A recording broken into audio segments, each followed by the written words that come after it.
Hello and welcome to VM classes presented by Damini.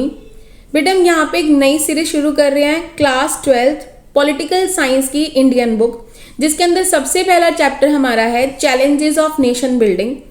इस chapter के बारे में आप थोड़ा सा ये समझें कि जब हमारी आज़ादी मिली हमें ब्रिटिशर से और पार्टीशन हुआ हमारे इंडिया का, तो हमें बहुत चैलेंजेस फेस करने पड़े।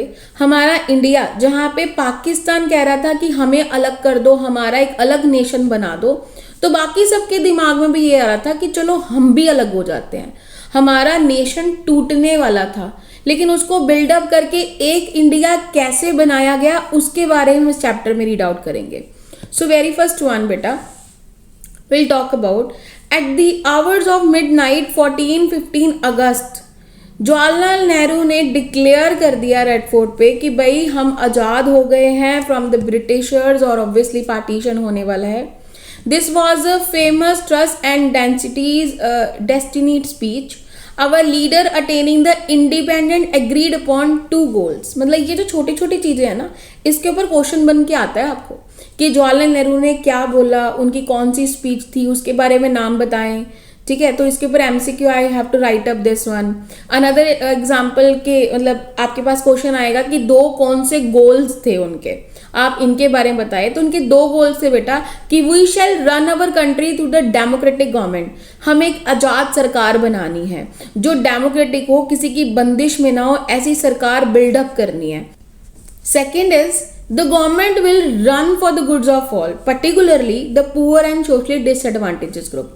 सरकार बेटा ये चाहती है कि एक ऐसा नेशन बनाया जाए जहां पे ऊंच नीच का भेदभाव ना हो। कॉन्स्टिट्यूशन में भी ऐसे आर्टिकल्स बनाए गए हैं, article 17, article 16, article 15, all are related with this। They are the 3 challenges, there were the 3 challenges in front of the government। वो 3 challenges after the partition हमारी सरकार के सामने कौन से आए। सबसे पहला था टू शेप द नेशन। देखिए आप ना थोड़ा सा हमारी सबसे पहली स्लाइड पे जाएंगे तो आप ये देखेंगे, देखो इंडिया टूटने वाला था, इसको प्रॉपर शेप देनी थी हमने, इंडिया को इंडिया बनाना था। तो इंडिया को इंडिया बनाया कैसे गया? बहुत सारे नेशंस थे, बहुत सारी स्टेट्स थी जो हमें कह रही थी कि हमें भी अलग कर दो। तो इंडिया को प्रॉपर इंडिया का ढांचा देना सबसे बड़ा काम था कि और कोई ना बोले कि हमें भी अलग कर दो। So the first and immediate challenge was a shape the nation that was United in the spite of diversity of our society. हमारा पूरा इंडिया वर्सेटाइल है, भाषा के तौर पे, कल्चर के तौर पे, रिलीजियस के तौर पे, पर फिर भी हम सब एक हैं, हम सब हिंदुस्तान कहलाए हैं। Building second is to establish a democracy. अब नेशन बिल्डअप कर लिया, सबको आज़ादी होनी चाहिए, डेमोक्रेसी डेवलप होनी चाहिए। The second challenge was to establish a democracy. India adopt representative democracy based upon the parliamentary form of government. सरकार बनी है, हम वहाँ पे पीएम बिठा रहे हैं और वहाँ से हमारे लिए मतलब हम अपना रिप्रेजेंटेटिव बेसिकली बिठाते हैं जो हमारे हित के लिए काम करेगा। तो ये सब कुछ मेंटअप करना उस टाइम में one of the challenge, one of the very first challenge in front of India. Now हमने बेटा ये पढ़ा कि हमारे पास नेशन को बिल्डअप करना था और एक डेमोक्रेटिक गवर्नमेंट बनानी थी। Third, to ensure the development wellbeing of the society. हमने नेशन बिल्डअप कर दिया, हमने डेमोक्रेसी के लिए बात कर ली, क्या वो डेमोक्रेसी की बातें इम्प्लीमेंट हो रही हैं? किताबों में तो नहीं रह रही, एक्चुअली कितना डेवलप्ड हो रहा है ये भी देखना जरूरी है। So the third challenge was to ensure the development and wellbeing of entire society, not only to the some section of the society. हर जगह डेमोक्रेसी है बेटा, कहीं भी रोक टोक नहीं है। अनदर वी हैव अ बेटा पार्टीशन, डिस्प्लेसमेंट एंड रिहैबिलिटेशन। सो अभी उस दौर में, उस एरा में कितना ज़्यादा बुरा हाल था। So there was a result of partition, division of British India into the India and Pakistan. अब उस एरा के इंडिया को ब्रिटिश इंडिया कहा जाता था क्योंकि ब्रिटिशर्स हमारे यहाँ पे राज करते थे, और उस इंडिया को जब ब्रिटिश इंडिया से इंडिया बनाना था तो 2 हिस्से हुए, as you know, India and the Pakistan. Such a division was not only very painful but also very difficult to decide and to implement. It was decided to follow the principle of religious majority, and which means that there were the Muslims who are in majority would make up Pakistan. थोड़ा सा आप समझे, अपने सामने थोड़ा map of India को भी लाएं। हमारे यहाँ पे अब ये तो पता नहीं था कि पाकिस्तान किसे बनाना है, तो उस टाइम में क्या सोचा गया कि जहाँ पे जिस एरिया ऑफ इंडिया में ज़्यादा मेजॉरिटी में मुस्लिम्स पाए जाएंगे उस एरिया को पाकिस्तान कह दिया जाएगा। तो उस टाइम में बांग्लादेश का एरिया बंगाल रिलेटेड, बंगाल भी साथ में था, और हमारा जो पंजाब का एरिया ओवरऑल पंजाब और इधर जहाँ पाकिस्तान अभी है यहाँ मेजॉरिटी ऑफ मुस्लिम्स थे, तो इनको अलग कर दिया गया। और यहाँ मतलब इन दो एरियाज को, one of the area of Punjab and which is Pakistan right now, इन सब एरिया को यहाँ पे वेस्ट पाकिस्तान के नाम से जानने लगे और बांग्लादेश के एरिया को ईस्ट पाकिस्तान से जानने लगे। But now the problem arose कि अभी भी कुछ जो पाकिस्तान बन चुके थे उनमें कुछ एरियाज ऐसे थे जहाँ पे मेजॉरिटी ऑफ मुस्लिम्स नहीं हैं, हिंदू रह रहे हैं, सिख रह रहे हैं, तो वहाँ से उन एरियाज को वापस लाया गया। जैसे हम जहाँ पंजाब में अभी रह रहे हैं ये वहाँ से निकाला गया क्योंकि यहाँ मुस्लिम इतने नहीं थे बेटा, इनको वापस लिया गया, और बांग्लादेश में से बंगाल को अलग किया गया। ठीक है, इस तरीके से दो एरियाज को उनमें से निकाला गया। So there was no single belt of Muslim majority area and there were two areas, one was a west another is a east Pakistan. ठीक है, ना Pakistan will comprise of two territory, west and east, दो उनके पास आ गए। Now secondly, not all Muslim majority area wanted to be a Pakistan. Like Khan Abdul Ghaffar Khan, who is a father of a nation, two nation theory, मतलब उस two nation theory के oppose थे, वो नहीं चाहते थे, मतलब हर मुस्लिम नहीं चाहता था कि पार्टीशन हो, कुछ ऐसे थे जो नहीं चाहते थे partition, but majority of wants, तो इसलिए पार्टीशन हुआ। अनदर बेटा, the third problem was to nation Muslim majority provinces. Punjab और बंगाल, जैसे मैंने आपको बताया, कुछ ऐसे एरिया से जहाँ नॉन मुस्लिम लोग मेजॉरिटी में थे, तो इसीलिए ये दो एरियाज को उन पाकिस्तान में से निकाला गया। So the fourth problem was a majority of both the sides of border, that lacks of Hindu, Sikh in area that now is in Pakistan, and equally large number of Muslims are there sides of India, Punjab and Bengal. हमारे यहाँ की बहुत हिंदू पाकिस्तान में, और हमारे वहाँ के मतलब हम मुस्लिम कम्युनिटी बोले तो हमारे यहाँ पे भी, एंड देयर वर, और उनको ऐसा लग रहा था कि यार वो एलियन हो गए हैं अपनी ही जगह पे।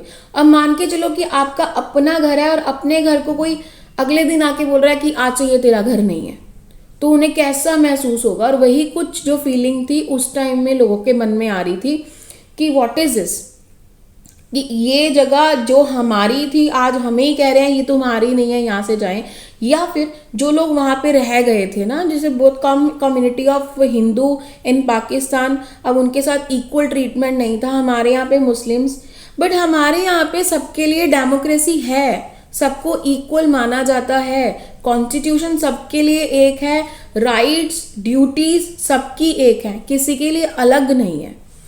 अनदर बच्चे, we have a consequences of partition. उस टाइम में क्या हालात थे पार्टीशन के टाइम में, तो एक बार उसे पढ़ लेते हैं। There were a killing extracted on both the sides of the border in the name of the religious people, community rather less killed, मतलब बहुत सारे लोगों को मारा जा रहा था, रिफ्यूजीज कैंप में रहना पड़ रहा था, रेप्ड हो रहे थे, बहुत बुरे हालात थे। You have to learn this line जो मैंने हाईलाइट भी करी है, that is cities like Lahore, Amritsar and Calcutta become communal zones, right. तो उन्हें मैंने आपको बताया कि कहाँ कैसे हालात थे। अब बहुत सारे केसेस में वुमेन्स को उनके घर वाले खुद ही मार देते थे कि कुछ गलत होने से अच्छा हम खुद ही उनको मार दें, और बहुत बुरे हालात चल रहे थे। Partition was not merely a division of property, properties नहीं बट रही थी, हर छोटी चीज को बांटा जा रहा था। Also financial asset, things like table, chair, typewriter, paper and all, सबको बांटा जा रहा है। It was estimated that about 80 lakh people were forced to migrate. सबको जबरदस्ती माइग्रेट करवाया गया, एक दूसरी जगह भेजा गया, and the new borders, and about 5 to 10 lakh people were killed in between of the way. तो ये देखो कितने बुरे हालात चल रहे हैं, इतना बुरा समा था वो, जो आज तक भी लोगों के मन में से नहीं गया। आज भी ये बातें चलती हैं, आज भी आपके एल्डर्स एंड एल्डर्स जो आपके दादा होंगे, परदादा होंगे, जो भी होंगे, तो वो शेयरिंग करते होंगे आपसे में भी कि कैसे पार्टीशन के टाइम में उनके साथ कितना बुरा व्यवहार हुआ था। We have a integration of the princely states. अब पार्टीशन की हमने बात कर ली, हमने इंडिया को एक बनाने की बात कर ली, बट इंडिया एक बना कैसे और क्या प्रॉब्लम थी बेटा? जब ब्रिटिशर्स के टाइम था, ब्रिटिशर इंडिया का टाइम था, एज वी सेड कि पाकिस्तान इंडिया बनाया गया। अब जो इंडिया बन गया था ना, उसमें बहुत सारी प्रिंसली स्टेट्स थी जहाँ पे राजे महाराजे जो थे वो राज्य करते थे। अब उनके दिमाग में ब्रिटिशर्स ने डाला था, उनके सामने चॉइस थी कि या तो तुम खुद के लिए अपना खुद एरिया बना लो, जैसे पाकिस्तान ने पाकिस्तान बनाया, तुम अपने एरिया को अलग कर लो या इंडिया के साथ ज्वाइन कर लो। Just before the independence British announced that with the end of their rule, हम जैसे ही यहाँ से जाएंगे, the supremacy of British over the princely state would come to end. Britishers का जो उन पे हुकूमत चल रही थी प्रिंसलीज के ऊपर, वो खत्म हो जाएगी। It was left to the state whether they join India और पाकिस्तान और रिमेन इंडिपेंडेंस। एक तरह के ब्रिटिशर्स कानों में डाल गए थे प्रिंसली स्टेट्स के या प्रिंसेस के कि तुम अपना राज्य बना सकते हो, लेकिन इन सबके दिमाग को, इन सबको इकट्ठा करना हमारे लिए बड़ा मुश्किल था। ठीक है, so this was a very serious problem. और सबसे पहले क्वेश्चन में आपको आ जाता है बेटा पेपर में भी कि सबसे पहले ट्रेवनकोर ने अनाउंस किया कि भाई हम अलग होंगे। उसको देखते देखते हैदराबाद ने भी सिमिलरली अनाउंस कर दिया ऑन द नेक्स्ट डे। फिर the ruler of Bhopal were also adverse in joining the constitution assembly. Bhopal वाला भी कह रहे थे कि हम भी अलग होंगे। एक आवाज उठाता है ना, दूसरे को हिम्मत मिल जाती है और सभी आवाजें उठाने लगते हैं। कुछ ऐसा ही हुआ था। ठीक है, उस टाइम में यही प्रॉब्लम्स आ रही थी। Then the government took a firm stance against a possible division of India. Sardar Patel played a historical role negotiating with the ruler of princely state. अब ये जो राजे महाराजाओं के दिमाग में डल गया था कि आप अलग हो सकते हैं, इनको एक करवाया किसने? इसको एक इंडिया नेशन बनाया किसने? सरदार पटेल ने। इन्होंने नेगोशिएशंस करी, इन्होंने समझाया, और ये कोई छोटी बात नहीं है किसी को भी समझाना कि क्यों तुम्हें इंडिया में जुड़ना है, क्यों साथ रहना है जो बरखिलाफ होना चाह रहे हैं। सो ये भी अपने आप में चैलेंज था। The government approaches was guided by the 3 consideration, जिसपे आपको क्वेश्चन आता है पेपर में, इसके ऊपर अलग से क्वेश्चन आता है। ये 3 पॉइंट एग्जैक्ट सेम लिख दें, पूरे नंबर मिलेंगे बेटा। So the people of the most of the princely state rarely wanted to become a part of Indian Union. ठीक है, मतलब बनना चाहते थे, लोग तो आना चाहते थे इंडिया के साथ। The government was prepared to be flexible in giving the autonomy to some region, and the idea was accommodated, that is plurality, and adopted a flexible approach. ठीक है, हम भी, इंडिया भी कई बातों पे उनके साथ एग्री था कि आपको आपका जो शासन है वो वैसा ही रहेगा। ऐसा कुछ नहीं है कि आपका महल आपसे ले लिया जाएगा या कुछ अलग होगा, नहीं, वो आपके पास ही रहने वाला है। आप इंडिया में ज्वाइन करेंगे, आपको कॉन्स्टिट्यूशन के हिसाब से चलना है। ठीक है, क्योंकि एक नेशन करना है ना, सबकी अलग अलग आवाजें नहीं उठानी थी। ठीक है बेटा। Then we have a portion of instrument of accession, very important. Sardar Patel ने ऐसा क्या किया कि उनको कैसे, मतलब कैसे ज्वाइन कराओगे? कोई तो एग्रीमेंट होगा ना, इसमें साइन करेंगे, that is a instrument of accession, very important. The ruler of the most of the state signed a document called Instrument of Accession, which meant that their states agreed to become a part of Union of India. The princely state of Junagadh, Hyderabad, Kashmir, Manipur, भैया इन्होंने तो कह दिया था हम नहीं आएंगे आपके साथ, लेकिन इनको भी 1 by 1 हमने अपने अंदर एंटर करवा ही लिया। अब ये कैसे बेटा? हैदराबाद को लेके, हैदराबाद को उस टाइम राजा था निज़ाम, उसे निज़ाम कहा जाता था, and very richest person of the world, बहुत अमीर था भैया वो। लेकिन उसके कुछ शासन लोगों को पसंद नहीं आ रहे थे। अब उसके रूल्स रेगुलेशन पसंद नहीं आ रहे, तो लोगों ने क्या किया? पहली बात तो निज़ाम ने इंडिया के साथ एक स्टैंड स्टिल एग्रीमेंट नवंबर 1947, आज़ादी मिली हमें अगस्त में, नवंबर 1947 में स्टैंड स्टिल एग्रीमेंट किया, नेगोशिएशन नहीं किया। तो अभी यही साइन किया है। The people of Hyderabad start to movement against the Nizam. Nizam के रूल्स उनको पसंद नहीं आ रहे, उन्होंने मोर्चे निकालने शुरू करे। अब इस रैलियों में वुमेन्स भी आई। ठीक है, so the peace entry in the Telangana region, वो भी सामने आए। तो सब कुछ, मतलब निज़ाम को फील हो गया कि मेरे खिलाफ आवाज उठा रहे हैं, वो कुछ तो करेगा बेटा। तो उन्होंने क्या किया? The communist and the Hyderabad Congress were in the forefront of the movement. Nizam responded by the leasing a parliamentary force known as Razakars. मतलब उन्होंने, निज़ाम ने क्या किया, इस पूरी फोर्स को, जो ये रैलियां निकल रही थी, इसको बंद करने के लिए उसने एक अपनी फोर्स उन पे छोड़ दी जिसका नाम था रजाकर्स। सेना छोड़ दी जिसका नाम रजाकर है, और उनको बोल दिया मारो कूटो जो मर्जी करो। So they murder and maimed, raped and looted the non Muslims को। वो मार रहे थे, रेप कर रहे थे। सितंबर 1948, फिर भी एक साल सब कुछ चला। सितंबर 1948 ने Indian army moved into the control the Nizam force, और फाइनली उन्होंने उसे कर भी लिया कंट्रोल, और इंस्ट्रूमेंट ऑफ असेशन साइन भी हो गया। तो ये एक हैदराबाद की स्टोरी है जो आपको एकदम याद होनी चाहिए। कोई ज़्यादा मुश्किल तो है ही नहीं बेटा, निज़ाम है और निज़ाम के रूल से लोग पसंद नहीं करते। उन्होंने नारे लगाए, उन्होंने मोर्चे करे, उन्होंने रजाकर्स उनके ऊपर छोड़े। अल्टीमेटली सितंबर 1948 को सब कुछ ठीक करके हमने नेगोशिएशन इंस्ट्रूमेंट साइन करवा लिया। हैदराबाद तो अपने अंडर आ गया। Now the Manipur. Few days before independence से भी पहले, महाराजा ऑफ मणिपुर जिसका नाम था Bodha Chandra Singh signed an instrument of accession with the Indian government on the assurance that internal autonomy जो राजा की है वो उसी के हाथ में रहेगी, मतलब राजा के हाथ में रहेगा उसका शासन। Under the pressure of public opinion, जो महाराजा था उसने इलेक्शन करवाए जून 1948 में। ये बड़े इंपॉर्टेंट है क्योंकि ये पहले इलेक्शन इंडिया में हो रहे हैं एडल्ट फ्रेंचाइजीज के बेसिस पर। Manipur was the first part of India to hold the elections as we said.